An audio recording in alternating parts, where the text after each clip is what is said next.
So ayan siya mga ka-GM, oh. Mayroon pa siyang pangalan pag nakabukas yung pintuan niya, oh. Yan, BMW.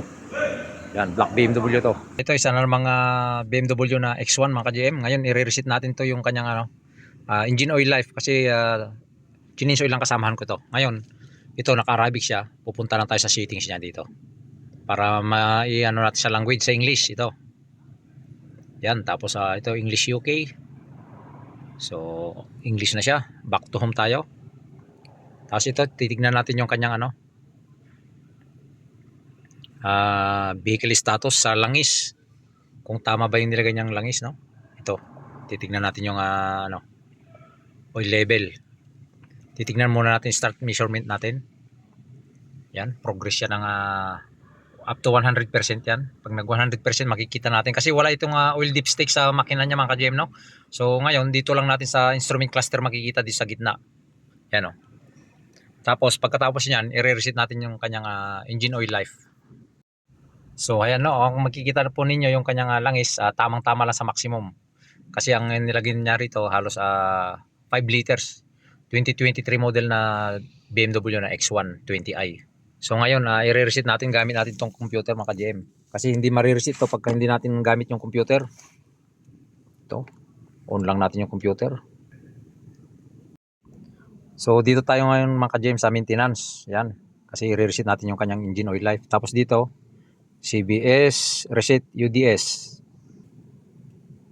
Yan, so waiting lang natin. So ito kung makikita yung kanyang engine oil life, no? Bali yan, no? 1% lang siya. So i-reset natin ngayon yan. Para yan. Tapos reset. Continue lang. Kasi kung walang computer mga ka-GM, mahirap i-reset dito sa Mayroon naman siyang rito, pero mahirap siyang i-reset diyan. Mas mabilis dito sa computer. So yan, makikita ninyo. Successfully na siya.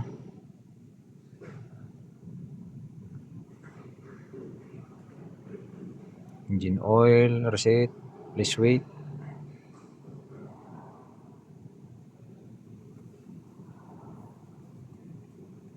So ayan po, no, makikita niyo yung kanyang engine oil, yan. Yung ability niya is 100% na. So okay na siya mga ka-GM. Ganun lang po yung pag-reset dito, no. Yan, so 100% na siya, okay na yan. So ganun lang po, titingnan natin dito ngayon sa niya rito, sa system niya rito. Sa vehicle status. Yan. So tire pressure low. Rakip ada Hamad ada. So mayroon siyang tire pressure low. So makikita niyo yung niya rito, yan, oh. Nakakulay dilaw siya. Check all tire pressure. So yun po yung kanyang service requirements dito. So yan, okay na siya lahat, green na siya lahat, no. Ngayon yung gulong lang ang papahanginan natin, dadagdagan natin ng hangin. Kasi malambot siya sa kabila, oh. Ito. Yan, oh. Dapat 2.6 or above siya ng 2.8, no. Yan. All. Yes, 40, no problem. No, not 40. 35. 35. 36 to 40, no problem. All. So ayan siya mga ka-GM, oh. Mayroon pa siyang pangalan pag nakabukas yung pintuan niya, oh. Yan, BMW. Yan, black BMW to. 2023 model na X1 20i. Yung kanyang model. So yan, okay na siya mga ka-GM.